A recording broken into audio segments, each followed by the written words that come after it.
All right, what's up, everyone? It's another episode of Draw and Talk, and today I've got a special guest. His name is Eric Baumgard. What's up, Eric? How you doing?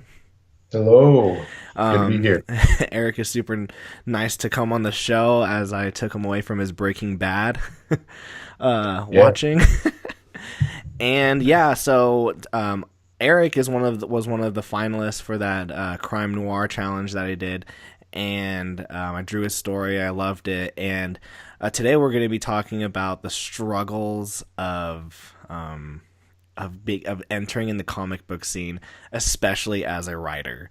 So, Eric, how long have you been doing this? Like, how long have you been trying to pursue writing comic books? I've been a musician most of my life, and I always loved writing there. And so it was actually with one of the guys I'm in a band with that we decided we wanted to start trying to write our own stories.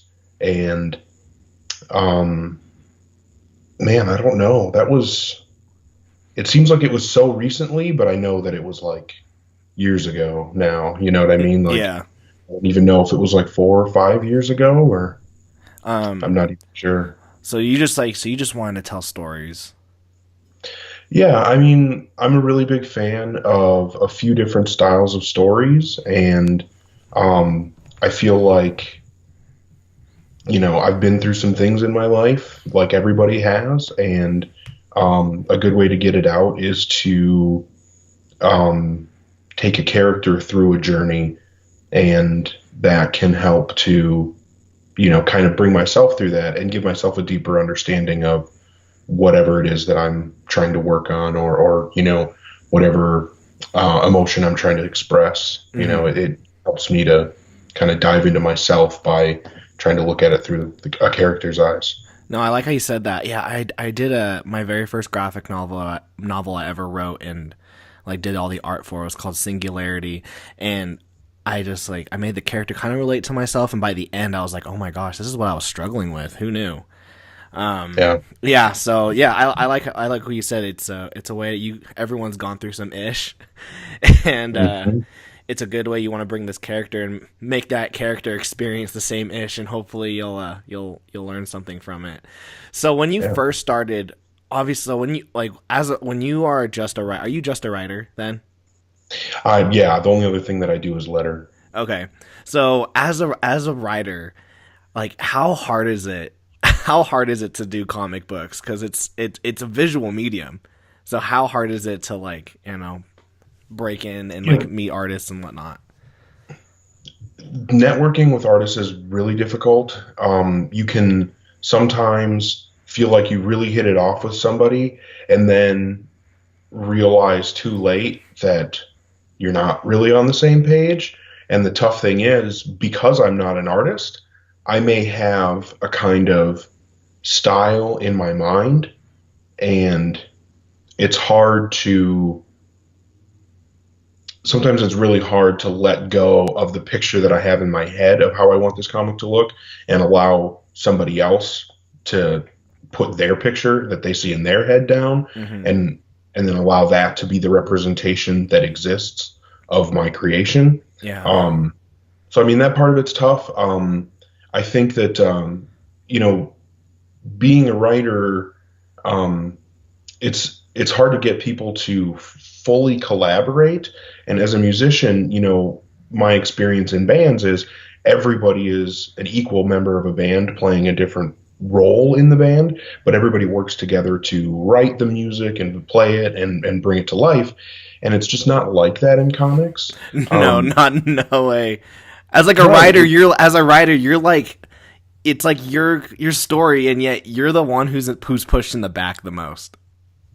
Yeah. Well, I mean, I feel like I have to be, if you think of it as a train, I have to be the engine at the front, and I've got to have not only enough energy and fuel to get myself from point A to point B. I've got to be able to link up to different cars and still have the energy and motivation to get, to drag, not that it's really dragging, but to drag everybody Yeah. else along with me. Sometimes it is though. You have to check up. Hey, how's That's that true. page? How's that art doing? How's it going? And because like I'm an artist, I try to be as communicative. Is that even a word? I try to communicate as much as I can with the writers. But I've also worked with some artists where I'm just like, hello, are you around? Yeah. And they go, am I? I have a story right now that I gave them a 10-page script, and they're like, hey, I'll have this to you like in a month, and it's been a year. So Yeah. I won't see that art. I've got a guy, great artist, working on an issue for me. I gave him a 20, I want to say it's 24-page script. I can't remember if it was 22 or 24, but I think it was 24. Give him a 24-page script. We came to an agreement. That's the other thing is, in a band, everybody pays their part to come together and make the music. In comics, Other way. as a writer, if I want to tell my story, I have to pay every other person that's going to be involved for them to get involved. And I wish it was another way, obviously. I wish that it was more collaborative, but at the same time, I understand why it's not because, it is, I mean, being an artist is not an easy thing. You're either doing it the cheap way and buying physical supplies because you don't have to spend $1,000 to make a piece of art. But at the same time, if you're going to do a full issue of comics, I mean, you're running through so many pages of comic boards, you're running through pencils, inks, and whatever you use to color, but then if you do it digitally, the more expensive way, you have to have the money to make an investment. You have to, so I know that there's so much on the artist side that I don't have to deal with that I get why I have to pay. It's just another piece of the puzzle that is, it's something I have to be willing to sacrifice if I want to get my stories out there in my preferred medium, which is comics. So yeah, and it's hard because you will find an artist who will have a really low rate, and then you give them their story and you get like a low rate page. Like you look at that page and you're like, oh, this isn't like the best, but you can't really complain because you're not paying for that high. And a lot of artists, like they charge a lot. They charge an art. I think it's smart what you did learning how to letter because you just took off another person that, like I that was the first thing I did because I am originally a writer, not an artist. And I was like, man, I am not going to pay someone something that I think I can learn how to do. Yeah. So I looked up some lettering tutorials and was like, yeah, I'm totally learning how to do this because I'm not paying another person. Exactly. And I finally did the same thing with like the art. I was just like, okay, I still I've always liked to draw, but I finally was like, okay, I cannot afford all these artists. I better let me just like practice for the next couple of years. So I'm now at a stage where I can finally be comfortable drawing people's art. Real quick, was I able to match the representation of your head in that page, like roughly? Because yeah, that's always a scary part. Is you write a script and you give it to an artist and you hope that the page they give you back is what was in your head. So the script that you gave me, that crime one, did I match it in? Did I get you a script? You did. Did I? You did that crime. You did that crime one for me, right? I remember talking to you about that, but I don't remember if I actually ever ended up sending you anything. And if I did... Is this a different Eric that I'm talking to? It's entirely possible. We have talked about working together. Yeah, this is really awkward. No, that's fine. This is going to be really awkward. Eric, no, that's cool. We talked about working together a couple of times. Eric. And I did. Oh, this is a whole nother person. Oh, no! Don't worry about it, man. Like I said, we've talked about working together a couple of times. Yeah. I know that you probably talked to a million people. Oh, I talked to so many people. I feel so bad. Hold on. Now I'm going, well, Flip, that's funny. But, holy crap. Yeah. Awkward. I don't care. Oh, yes. Okay. Yeah, I noticed. Yeah, this is, yeah. Well, dude, you got to, we'll talk afterwards. Send me a 2-page script. I'll draw it. Yeah. No, that's fine. Yeah. Let's do it. But, yeah, so when you first started, when you were like, okay, I have a story, I want to write it, what were kind of like the first mistakes that you made trying to enter into the indie market of comic books? What was the first like mistakes I guess you made? The first mistake that I made is I tried to go straight from having a story concept in my mind to writing a script. Mm-hmm. Like I just tried to just go straight from, oh, you know what? It'd be cool if I had a story with a character like this and something like that happen. Cool. Now I'm going to start writing page 1, panel 1. Mm-hmm. Here's what happened. And that is so not the way that I tried to cut out everything in between, and all the stuff in between is what makes it worth writing the script. And so yeah, that was my first really big. So what mistake. are the stuff that you would say is in between having this big idea, and then there's all the stuff in the middle that you skipped, and then went to page 1, panel 1. So what are the middle things that you forgot that you just skipped out on? So the biggest things that I've learned are that I need to. And obviously everybody writes differently. I know that I know a writer who has written issues by literally writing the last page and then writing the second to last page and then writing the page before that. And that was how the whole story was written. Like, I know people can do that, but for me anyway, what I really need to do is I have to, come up with the characters and make sure that I have a good, a solid percentage of what the full cast is going to be. Maybe not every side character, but a really good idea of what everything will be. And then I have to, lay out an outline and then edit that outline and then, kind of rework it a couple times to make sure that it's, solid. And then I'll have to go and almost forget about that outline and then go into the character, like the main character, and try to create an emotional journey and focus really deeply on that, and then try to back out of that emotional journey and see how the outline I already created fits over top of it, and then make any changes so that it all makes sense. But yeah, so I mean, it's this weird multi-layer process of trying to make sure that the subtext in a page, the things that aren't being said, support the cool, fun action that I want to do with people blowing things up and because that's around. Yeah, because I feel like with any good comic book story, there is an A plot and a B plot, and everyone wants to write the A plot, like, oh, there's gonna be a fight scene, oh, there's gonna be all these explosions, but then you're like, okay, well, what's the B plot? The B plot's the emotional journey that the character is like. That's what really makes a good comic, is that B story. Yeah. And a lot of comics I read, I'm just like, oh, that was cool, but like, who cares? Like, yeah, who cares what you put the character through? Like, they didn't change. I didn't change. Yeah. And you need to, like you said, if you didn't change as a reader, or at the very least feel the change in the character. Yeah. Something that I've been learning a lot from is the book Story by Robert McKee. Okay. I have the audiobook version of it, and I'm listening to it for like the third or fourth time, and because I'll just get to the end of it and go back and listen through again. Wow. And it's so, like, every time I listen to it, I learn more because I have a deeper understanding of the bigger picture that he's painting. Mm-hmm. And it really helps to kind of understand how scenes turn on emotions. And I realized that that's something that has been a weakness of mine in the past.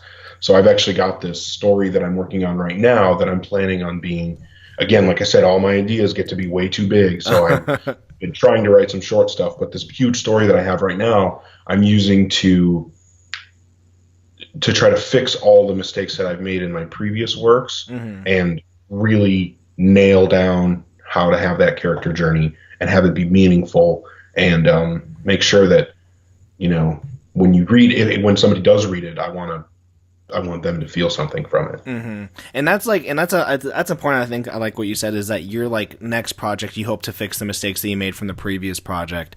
And I know a lot of people, they're like, well, I've got this one story and I'm just really trying to perfect it. And I'm like, no, don't do that. Like, get some stories out, and you got to learn from your mistakes. I mean, otherwise, I have comic books that I've made and I read and I'm like, well, where was I going? Like, that did nothing. And the next project, I'll fix it.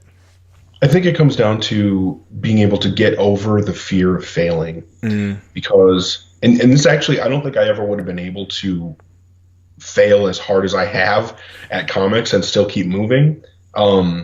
Because I look at my past stories as major failures, because I see what I didn't accomplish that I had wanted to when I set out to do that project, and now I know why. But anyway, you know, as a musician, you know, you're writing song after song after song after song, and what I realized, because I've been playing in bands, playing live music, doing tours and stuff since I was like 13, so well over half of my life, you know, it's the same thing. I look back at the stuff I wrote when I was 13. I look back at the stuff I wrote when I was 20, and I had no idea what I was doing. But if I hadn't written that stuff, if I hadn't experimented and messed up and done it wrong, I would never have gotten to a point where now I can sit down to write a song, and I really actually know what I'm doing. Yeah. And I know how to achieve what I want to, and I can write different styles, and it's not a problem.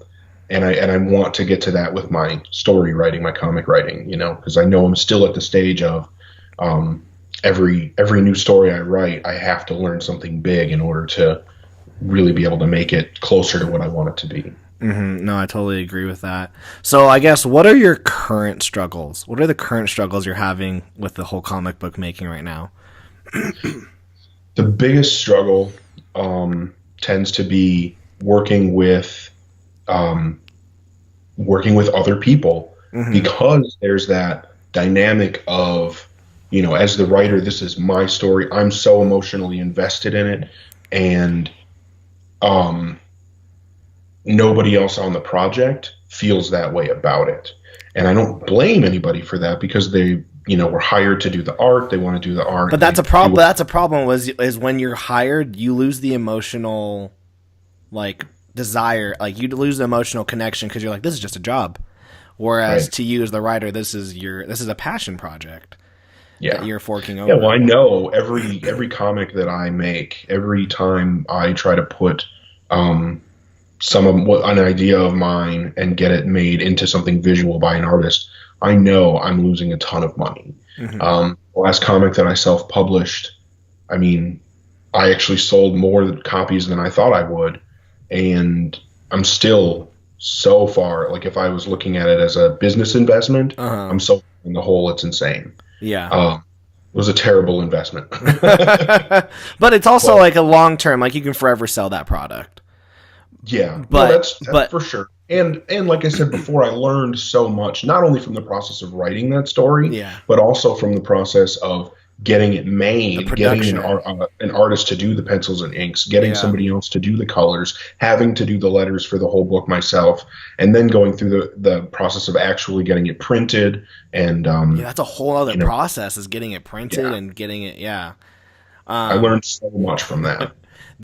I have a series that's called Demons, and I'm almost finished with the 14th script with the same artist. And that's the final issue. But the nice thing is, even though I pay him, you know, to draw, his name's Travis Martinez, is I'll send him the script, he'll send me an email, and he'll be like, you know, I feel like the character wouldn't do that. And I'll be like, excuse me? Like, what are you talking about? He goes, well, do you remember when we had him do this? And then this, like, don't you think he would do this? And I'm like, oh, you're right. Oh, okay. And then he'll send me another email like, hey, there's some discrepancies from, like, issue like 5 and 10. I'm like, oh, like, you remember, like, all this. So I've been really fortunate to have him, even though I pay him, to have him, like, be passionate about the story. But that is a problem, though, with artists. And I find I have the same problem sometimes when I get hired at work, and I'm just like, yeah, I'll draw your thing because I need money and whatever. And like, the writer can tell. He's like, right. You did not care about this thing whatsoever. Well, I've had things come in where, you know, you get some pages and you can tell they're really feeling it, and then you get the next few and it's like, okay, yeah, you clearly that is the worst thing, by the way, is when you see and I'm not gonna call I'll not to call Travis out on his stuff, but the last issue I didn't spend very much time on the script. And the previous issue, he just, like, nailed it on the art. It was perfect. And then the last issue that he sent me, I was like, what is this? Like, what is this? But I couldn't call him out because I knew that the script was subpar. Like, I just got it out. But yeah, that is a pet peeve of mine. And as an artist, I try not to do that. Yeah. but that's Sometimes something that you happens. see. But no, I totally agree that, when an artist comes back, instead of just saying, "Okay, you gave me a script, now I'm gonna interpret it completely literally," like that's tough. Mm-hmm. The one comic I made, John Ramsey's, the artist that did that, was this guy Fred from Canada, and he, every time I would send him, because I sent him the issue in chunks, Mm-hmm. so I a few pages or whatever, and he would always come back and say, you know, what if we, because I would be arranging like pages and panels and whatever, and he Yeah. would come back and say, what if we laid it out like this? Like I had one scene that I wanted to be one image that I wanted a double page spread, Uh-huh. and he came back and said, well, no, what if we split that up with this and this and this, and then this other panel we can make a full page spread, and that's going to be way more badass. And I was Uh-huh. like, well, okay, I'll let you try it, and he sent me the layouts. I was like, okay, yeah, you're Yeah. totally right, way more epic that way. And that's awesome. So, yeah. That's an awesome. But yeah, that is the hard thing about comics is it's a team game, and yet you don't feel like it's really a team most of the time. It's more just like a coach trying to it's like how you said. I like how you said it's a train. You're the engine, and you've gotta push out the money and have the energy. I guess what would to I guess end this. What are some advice you could give to people? What are some advice you can give to people who are like, I want to write a comic book, I don't know.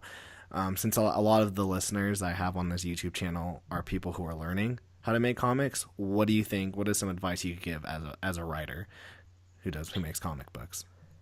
I would say the biggest number one thing is what we were talking about earlier, which is don't be afraid to fail. Your second comic is going to be way better than your first, but you have to write your first one in order to get to the second.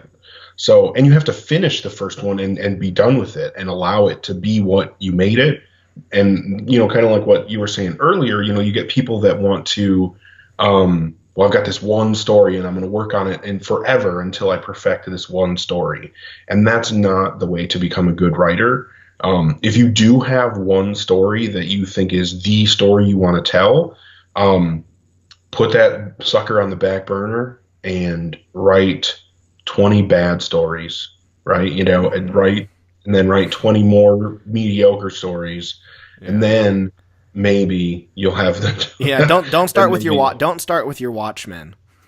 Yeah, that's a problem I see within the indie community. That I see like writers like, I've got this huge like 12 issue like story, and I'm like, dang, this is huge. Do you even realize the commitment a 12 issue story is and the scope of that? Like, are you prepared to do such a thing? Yeah. So as an indie writer, putting a full issue, 22 to 24 pages together, is an enormous amount of work. Mm-hmm. So I'm one of those guys that has that big idea that like, when I write this, it's gonna be the greatest thing ever.